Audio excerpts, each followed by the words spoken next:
You are handed a set of keys. For your parents' generation, this was the finish line. A signature, a lawn to mow, a door that was finally yours. In Canada, today, that same set of keys is not a trophy. It is an anchor. And it is chained to three people at once. You, your mother, and your father. Somewhere in the lower mainland right now, a couple in their early 60s is sitting across from a mortgage advisor. They should be planning a retirement. Instead, they are signing a document that ties their fully paid off home to their daughter's brand new condo. They are, in the most literal sense, co-signing their own retirement away. Why would they do that? Because the two-bedroom condo their kid wants costs more than they paid for their entire detached house, and the only way in is together. Welcome to the multi-generational mortgage trap. Let's start with the number everyone quotes and nobody examines, the bank of mom and dad. In 2024, roughly 31% of first-time buyers across Canada needed a financial gift from family just to get through the front door. But zoom into the two regions where the prices actually bite, Ontario and the lower mainland of British Columbia, and that figure climbs to roughly 36%, more than 1 in 3. And these are not small gifts. In Ontario, the average parental gift now sits around $128,000. In British Columbia, it is a staggering $204,000. That is not a little help with the closing costs. That is a second lifetime of savings, handed over in a single wire transfer. Here is what the headlines miss. We call it a gift. A gift is something you give freely, with nothing owed back. But when a parent liquidates their RRSP or draws down a HELOC against their own home to fund that down payment, that is not a gift. That is a transfer of risk. The cash moves down a generation. The debt, quietly, moves up one. Nobody signs anything that says so, but that is exactly what happens. Now let's talk about the version of this trap that has real teeth. Co-signing.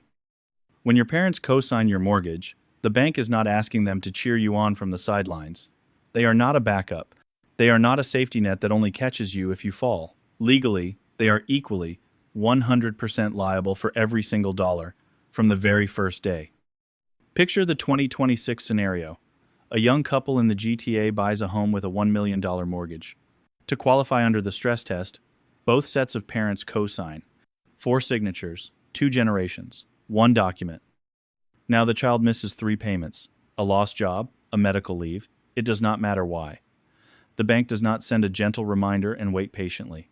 It comes for the co-signers. Suddenly your parents' credit score collapses overnight. The paid-off home they spent 30 years earning is now standing as collateral for a debt that was never even theirs. 2 generations, shackled to the same piece of paper. And if one link in that chain fails, the whole chain gets dragged under. Let me give you a way to actually see it. Think of the Canadian housing market as a deep-sea dive. Normally, everyone descends with their own oxygen tank. Your parents have theirs. You have yours. If one diver gets into trouble, the other still has a full supply of air and can help pull them back up. But prices have climbed so high that a single tank is no longer enough to reach the bottom, where the affordable homes used to sit. So now, parents and children strap themselves to the same tank, breathing from the same finite supply, descending into the deep together. And in this dive, the air is cash flow. As long as rates stay high, as long as the market stays underwater, both generations are drawing breath from that one shared tank. And if the dive lasts too long, if the pressure just holds and holds, they do not run out of air one at a time. They run out together, at the very same moment. That is what shared liability actually means when you strip away the paperwork. So families adapt. And the adaptation the data is screaming about is multi-generational living. We are told this is a warm cultural revival. Grandma in the garden suite, 3 generations under one roof, a return to the way things used to be. And sometimes that is true, and it is genuinely beautiful. But look closer at the finances, and for a lot of families, this is not a choice at all. It is a plateau. A holding pattern nobody can climb down from. Because staying on the property ladder now sometimes means building a second home in your own backyard, a laneway house, a garden suite. And in 2026, the all-in cost of one of those in Toronto or the lower mainland runs to roughly $350,000. Read that again.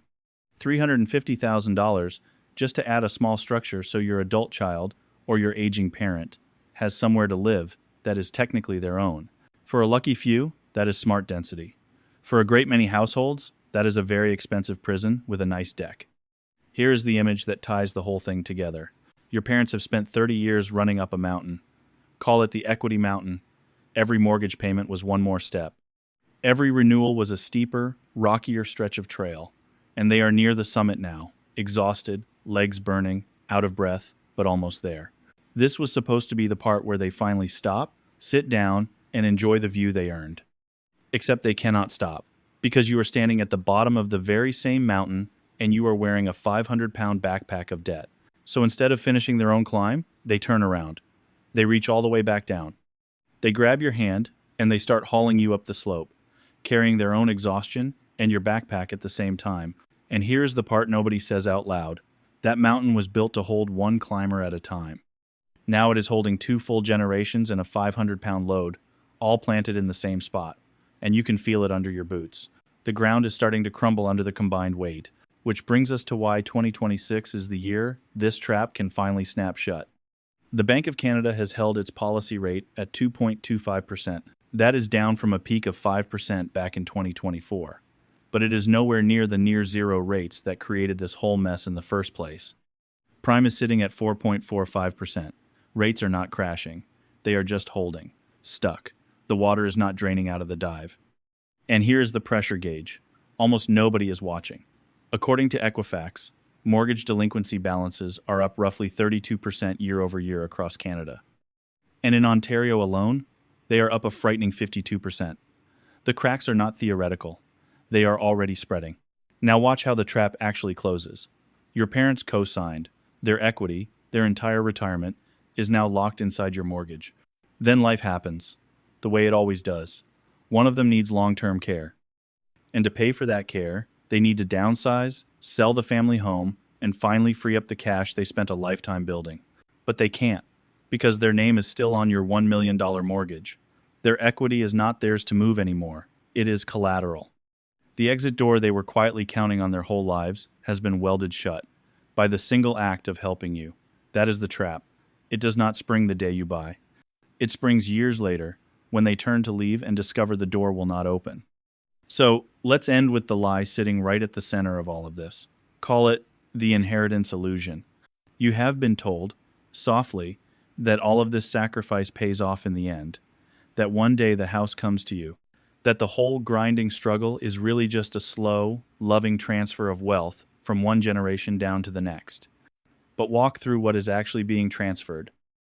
If your parents drained their RRSP, borrowed against their home through a HELOC, co-signed $1 million debt, and locked their retirement inside your mortgage, then by the time that house finally, legally becomes yours, what is left inside it? Not equity, not a windfall, often just the leftover debt, the deferred repairs, and a tax bill waiting quietly at the CRA. You do not inherit a home. You inherit the hollow shell of one, a beautiful front door, with almost nothing left standing behind it. That is the multi-generational mortgage trap. It never announces itself. It arrives wrapped as generosity, as love, as help. And by the time everyone finally realizes the tank is shared, the mountain is crumbling, and the exit has been sealed, they are all already breathing from the same last few minutes of air. The keys were never a finish line. In Canada, in 2026, they have quietly become a chain. If you learned something, make sure to like this video and hit subscribe. See you in the next one.